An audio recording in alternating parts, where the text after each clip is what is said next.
Welcome back to the best 30 years.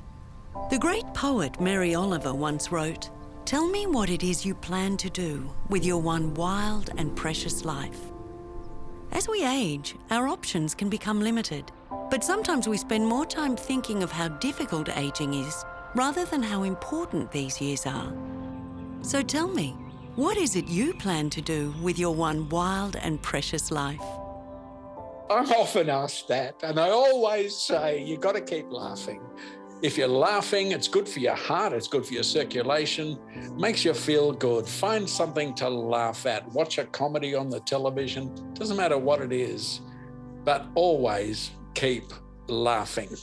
So what other tips can our specialists offer? It's about life in general. It's about having people around you. It's about acquiring new skills. It's about cooking in the Mediterranean style. And I mean cooking, because cooking cooks up anti-aging compounds that you can't buy in the chemist shop. And it's being aware that you want to be in control of your life and making your own decisions. That's the kind of recipe that does keep you younger longer. And just as your mind can affect your physical health, your feet can affect your posture.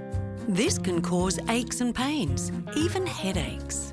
We need to wear really good shoes that support our feet well, that fit us well, so that we can remain stable and functional and fit for a really healthy, active life.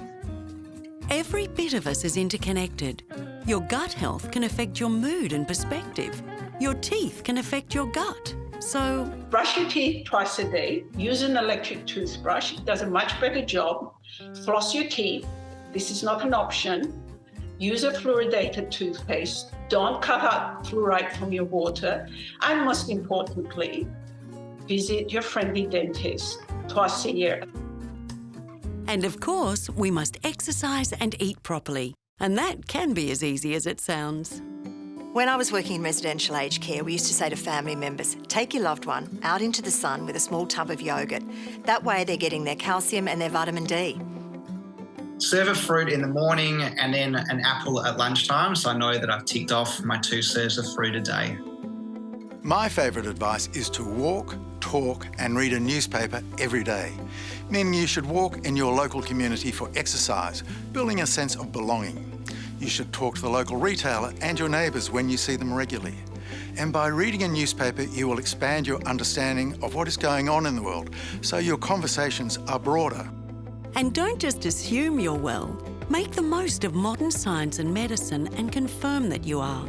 For example, knowing the real health of your heart. We can do that these days by using CT scanning to literally get a 3D image of the heart and see what the health of the arteries is. This is a test that really only costs a few $100, less than servicing your car. And you can talk with your GP about getting it. And while we're dealing with reality, talk about the big issue, your mortality. I find that a great tip for families is to remove the stigma around talking about preparing and planning for this stage of life. Planning for our future years and eventually when we pass away shouldn't be a taboo subject.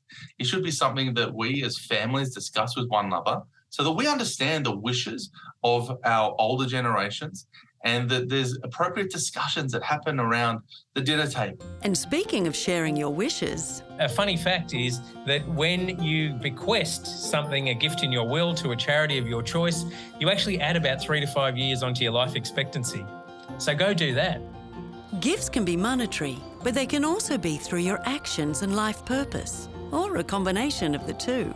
When our sense of purpose is to help build social cohesion, to contribute to social harmony. Any other tips? To get your blood flowing, to get your heart pumping, to get your face going, and just a little bit of beetroot.